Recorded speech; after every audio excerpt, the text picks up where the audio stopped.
Okay, people, so I gotta keep it a buck. I gotta keep it real. I gotta keep it 1,000. I gotta just be honest. In the last video, you guys heard me talk about Boruto. In particular, it was the spoiler video for Boruto 67 because as it stands right now, this video a little bit late when the chapter came out. But one of the things that I did in that Boruto spoiler video is probably going to amaze you in terms of...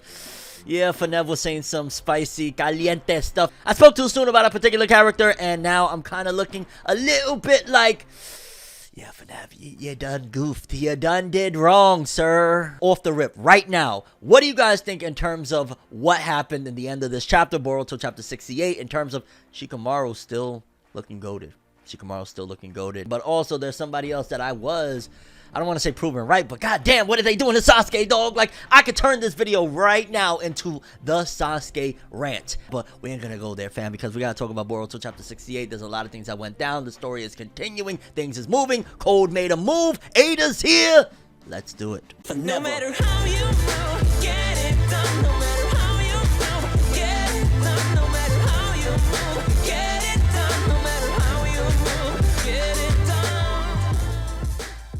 Okay, people, so before we jump into the meat of these things and go beat by beat, off the rip, I just gotta throw out one big thing here with saying... my bad. I was wrong, Shikamaru. Yo, dog, I cooked Shikamaru. If you flash back to that video where I was talking about Shikamaru, I was talking reckless. I was talking spicy. I was giving his name the beats. Shikamaru, you worthless worm. Oh, my God.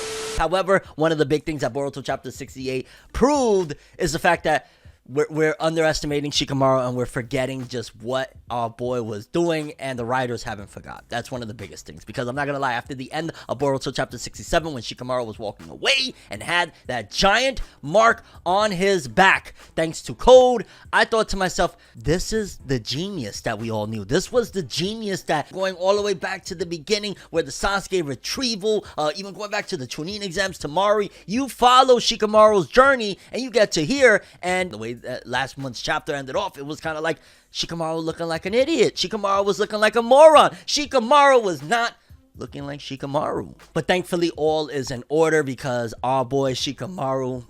my bad, dog. I apologize because he did his thing in Boruto chapter 68. Because this chapter, for the most part, was definitely very set up, very centric to essentially just kind of like the aftermath of like, yo, what just happened? But at the same time, the probably third part of it is where it kicked into high gear again. Because I was under the assumption that the Boruto manga was going to go again into a bunch of setup, similar to what 2021 did. And that would have been kind of disastrous considering we only had like a couple of chapters now that were really big. But 2021, for the most part, was a lot of chapters of setting things up, building things up. Kawaki's gonna leave. Oh my God, what's happening? And then it kind of capped off at the end of 2021 and beginning of 2022. And after that whole thing of Kawaki piercing through Boruto, my mindset was, it's probably gonna continue down that direction, right? But no, it actually got right back into it. Code came through and it's insane. Because the chapter opens up with essentially Boruto recapping to Amado and crew of, hey, this is ultimately what happened. And a lot of this chapter, now I think about it, was essentially people delivering intel about what happened, what we previously read,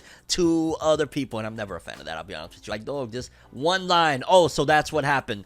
That's all we need. However, we are seeing big advancements, and something that came out of this whole ordeal in the last few chapters is that Boruto now has a way better understanding of Momoshiki, and essentially Boruto has finally put down that bottle of prescriptions that Amado was giving him, lad, because basically he's saying like, yo, dog, I got this. I think I have a better understanding. I have a good understanding of how to control this power. So essentially we might see, if you're thinking of Super Saiyan-esque, if you're thinking of power-ups, essentially we might see Boruto now using this Otsutsuki transformation. He's going to undergo power-ups using that. So expect to see really, really epic transformations for Boruto using the premise or using the template of the Otsutsuki, similar to Naruto with Kurama and Kurama mode and whatnot. Now we're going to see Boruto's Otsutsuki mode. We might probably see that with Kawaki, depending on how things go with, you know, Ishiki and all of that jazz, because obviously Ishiki has been wiped out, but he still has the karma. But we're going to see new modes and new forms, like something that has been missing throughout Boruto, and probably something that kind of keeps people away, because there's certain checklists, certain boxes you got to hit in order to really get all the people that you possibly can for your shonen series. And one of the things is Boruto doesn't really have like new power-ups. Like, what new power-ups Boruto have? I mean, in the anime, of course, he got the Rasengan, and then he had the whole thing of this monster, this creature that's taking over, but it wasn't like Super Saiyan 1, Super Saiyan 2, Super Saiyan 3, Kurama mode, Kyuubi mode, all of that jazz. It's kind of like prior to that. It's like OG Naruto in a way, before he was undergoing transformations and was just fighting his demons. I think Shikamaru is starting to understand that Naruto's not giving up on Kawaki, like, even when he's like, yo, where's he at right now? What's going on here? I think he's understanding, like, yo, dog, he ain't letting go. This is one of those things of, I never give up, believe it. You gotta believe it, Shikamaru. Now, I apologize in the beginning of this video. However, I won't apologize about this one because I gotta keep it real. Once again, Sasuke is looking very mid. Dog, the whole entire encounter, everything that was going down, I was looking for intel, dog. I was fetching papers. I was on a fetch quest while the world was... Dog, why? Why must they do this to Sasuke? Like, I'm not even gonna lie, I thought there was gonna be like a master plan that was in play in terms of why Sasuke was not present while all that was going down. Because a chapter or two before, we saw he was gathering intel. He was talking to Ninja in the Hidden Leaf Forest right there, which was not far off from how far they ran, because you know what I'm saying? How far could they go? So he was right around the corner. Dude still has the Sharingan. Yes, he doesn't have Rinnegan no more, but how is he only getting paperwork and then showing up after the fact and saying, oh shit, I didn't know all that happened? Come on! But essentially, he's an intel guy, because that's all he can apparently do now. He's like, Batman. He's just a detective. Because he says, yo, dog, I found out about there was a dude named Boro that was a part of, the whole Kara faction and whatnot, and this dude had a cult, which I love that the anime expanded on that, because it just adds more importance to it now when I'm hearing about it. But essentially, Sasuke's like, yo, dog, I know about this dude Bug. So he's kind of gotten a handle on Ada and their whereabouts. And funny enough, he gets a handle of it. He kind of got an idea of where everything is happening and whatnot. And then boom, later in chapter, Code and Ada show up. So it's kind of like, you did nothing. Essentially, Sasuke literally did absolutely nothing. He was going to get intel that they didn't even need because the motherfucker showed up afterward and had a conversation with them anyways. So essentially, Sasuke is, at this point, the way they're writing him, damn near worthless. And while all that is going on, Ada is getting the intel she's been overhearing. We're also seeing that, opposed to like the League of Villains, where there feels like a little bit more of a level of camaraderie between all of them, these people don't really care for each other. Ada wants a little slab of you know what, and you know what I'm saying, Code wants to break his limiters and revenge, and I love Otsutsuki, lad. Give me fucking 3 little Otsutsukis. That's pretty much their mindsets, because essentially Ada threatens him and like, yo, dog, even if after I release those, limiters, if you worthless, dog, you're gonna get offed. These siblings right here, we're gonna do you in. So she's also like, Damon's rolling with me. He might look up to you, think you're cool, all that good stuff.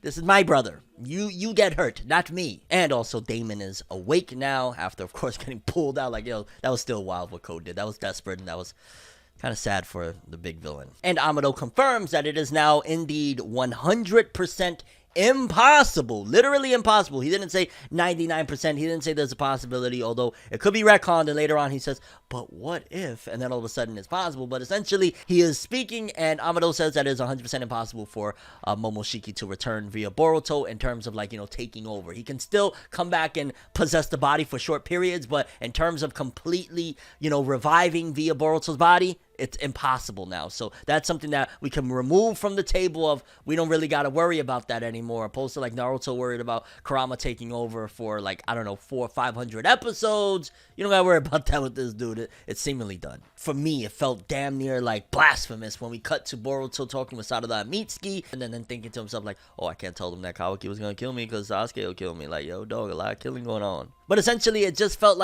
why? At this point, it almost feels like the story, the manga, at the very least, anime is a whole different story. The manga is abandoning them. The manga's abandoning them. So if you're going to include them, in a chapter chapter 68, include them. Include them from here on forward. I don't care what roles you give them. Have them be incorporated into what's going on, because if not, it just feels worthless. Why am I telling Mitsuki anything? He's not going to show up in the next 5 chapters anyway. He's going to be irrelevant, so who cares? So stuff like that, I'm it's great for the anime, yeah, because the anime always uses these characters. The manga, they don't care. And once again, Shikamaru, which at this point, I'm a little over the shock value of Shikamaru throwing around Amado. I've literally been reading 2 years of Shikamaru grabbing this old man and throwing him around, whether it be from him putting that bomb on Shikadai's neck, whether it be him feeling like he's dishonest. The gag is kind of old already of Shikamaru just throwing him all around. But this time around, he grabs him up again and he's like, yo, dog, why you snuck that karma shit onto Kawaki. Like, what, you didn't even ask nobody, nobody. You just did it on your own. Like, what you thought you was doing. And Amado just continues to cut off the whole question of the end justified the means, because essentially he's like, yo,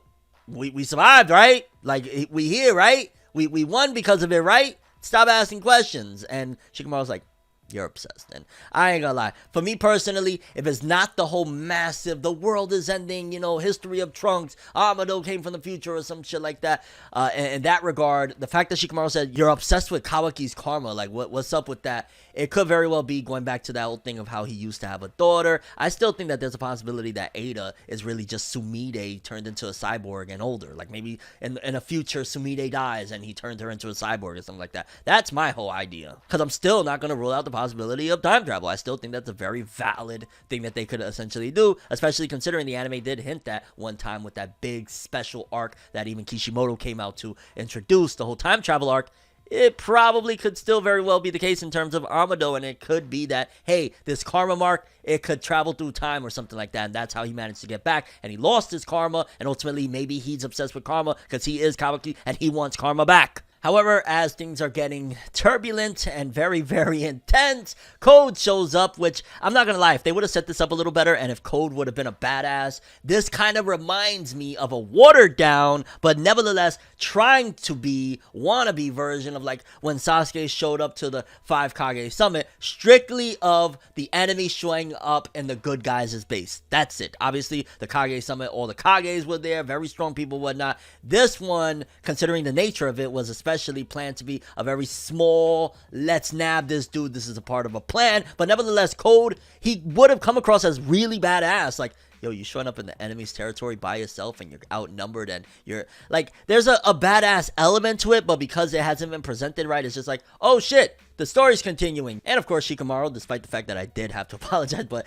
combat-wise, he never really was that dude. He gets whopped away real quick, and essentially Code grabs up Amado and is like, yo, dog, I know about all of that limiter shit. I know you just gotta look at me and say it. Say it. Which probably was a horrifying revelation to Amado that essentially, whoa, there's more to this. And how does he know about this? If he knows about this, there's very few that know about this. And I'm sure as the moments was leading up, Amado's mind was probably like, Ada? However, this goes all the way into, and it comes full circle when I started this video off with that apology of Shikamaru, because this was all Shikamaru's design. This was all a part of it. He essentially says, boom, because essentially Ino is involved. She figures out like, oh shit, they start sensing that there's another energy in Konoha, and Shikamaru essentially lets her know like, yo, dog, I got this. This is part of a plan. Don't send nobody. I figured if I lured him here, it's just me and Amado, he'll show up. Like, yo, dog, you thought I wasn't gonna find out about this X in the back? I am sorry.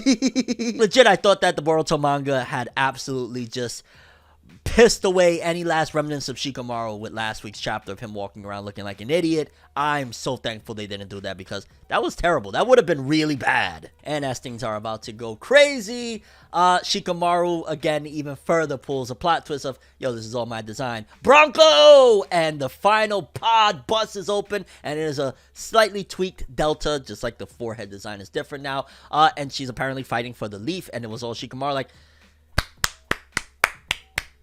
I'll pick him for next Hokage over Sasuke, and especially that bum Konohamaru. Get him out of here. But yeah, if I'm going to shit on Shikamaru, I'm going to give him the props as well when it's time to give him the props. It is time to give him the props. He did amazing here. And I also love how Delta, she's like, yeah, now she's a good person. She was reprogrammed to help the Leaf, but she still maintains that personality, that Android 18-esque vibe. And as Shikamaru assumes that Code is trying to get away via the claw marks on the ground, honestly, an epic ending with Ada showing up. And honestly, Ada showing up at the end of the chapter kind of was cool. I ain't gonna lie. I didn't expect to actually think of it as cool, but after rereading it 3 times, I was like, that just feels so elegant and cool, and Ada looking badass, and Amado's horrified face, like, that was epic and awesome. And honestly, for a setup chapter, they did a lot. I did feel like it was kind of all over the place. I wish the author would section things out a little bit better, because it kind of is like, yo, we're going from one thing to the next, to the next, to the next, to the next, back and forth, back and forth, back and forth.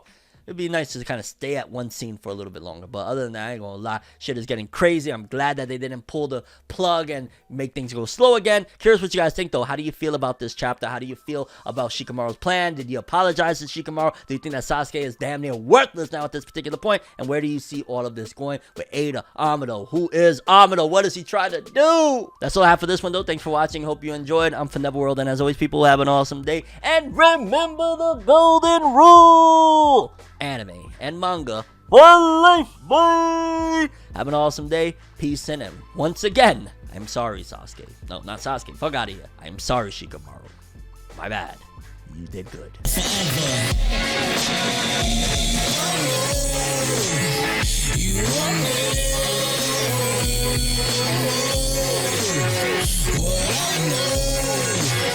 So just go to